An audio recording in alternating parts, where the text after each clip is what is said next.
Hello again, Year 6. Welcome to your English lesson for the day. Today, our Walt is to be able to précis. It looks like the word precise, and it actually has a very similar meaning because it's all about being able to summarize. So our Wilf is to identify the key details in a narrative, to understand which words are superfluous, tricky word there, so I've told you its meaning in brackets. That means unnecessary. Superfluous means that they're not needed. And then to understand the role of summarising and précising. Now, to be precise is to not waste anything, to not do anything more than you need to do. And that's exactly what précising is. It's being really precise with what details are needed and which ones are not needed.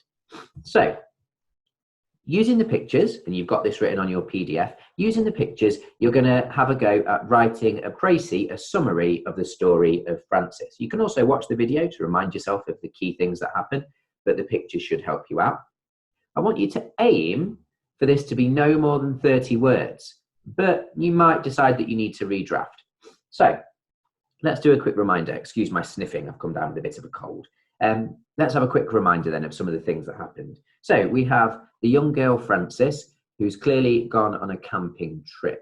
She is in a darkened woods and she goes out of the tent all on her own to explore with just her diary and a lamp.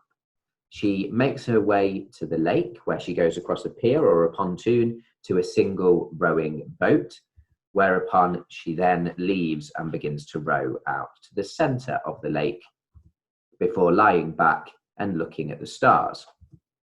She then realizes that something is banging and knocking against her boat, so she tries to explore to see what it is. In the process of looking over the side to see what could be knocking, she actually knocks her lamp, her only source of light, into the water, and it floats down to the depths.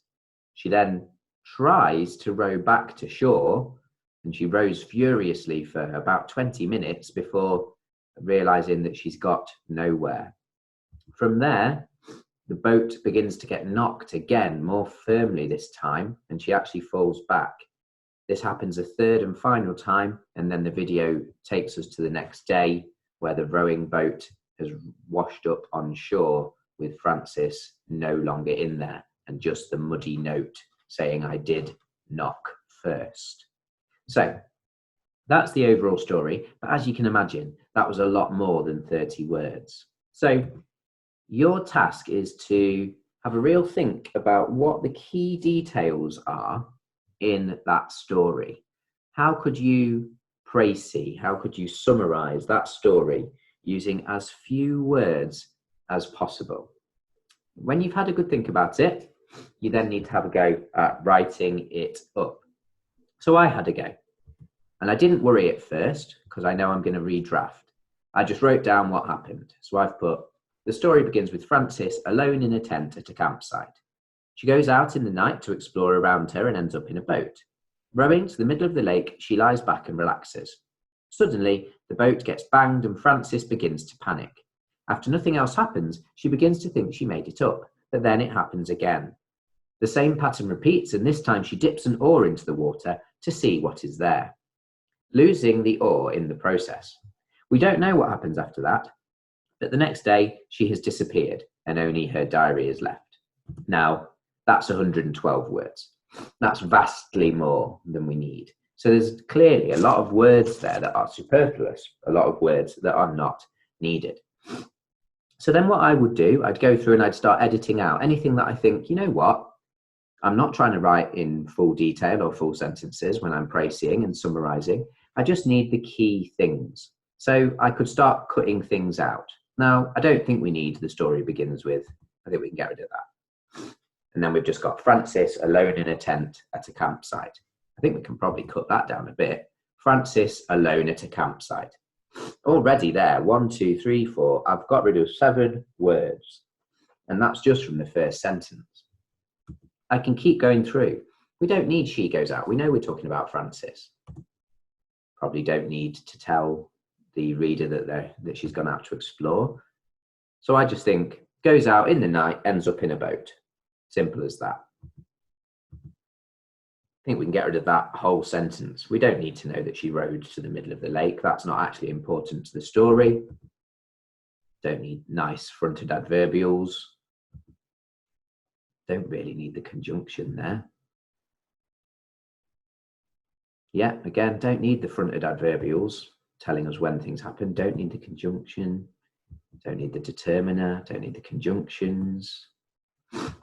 So as you can see, we can quickly start cutting out lots of the writing, and it will still give us a summary. It will still give us a précis. So now I've got Francis alone at a campsite, goes out in the night, ends up in a boat, boat gets banged, Francis begins to panic, begins to think she made it up, then it happens again, same pattern repeats, dips an oar into the water, losing the oar, next day she has disappeared, only her diary is left.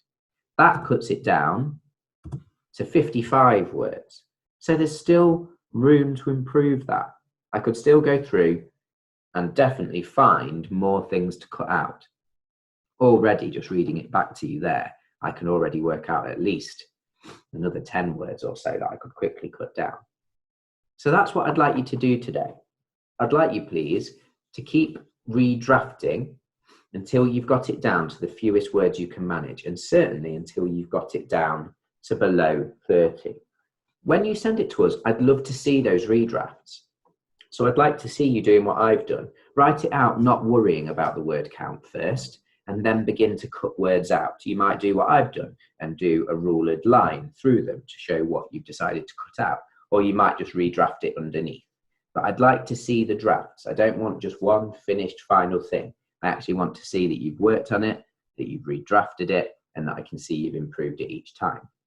We might even have a bit of a competition to see who can get it in at the lowest amount of words and give out some bonus dojo points to any that manage it at a really low word count. When all that is done, there's a bit of a target for you to have a go at. And this is on your PDF as well. And I want you to think, what type of words have you left out? When you went through and you edited and you cut out words just like I did, ruling them out, what type of words did you decide to cut out? And that could be that you've realized you've cut out adjectives, you've cut out adverbs, you've cut out anything. So it's the word types that I'm after.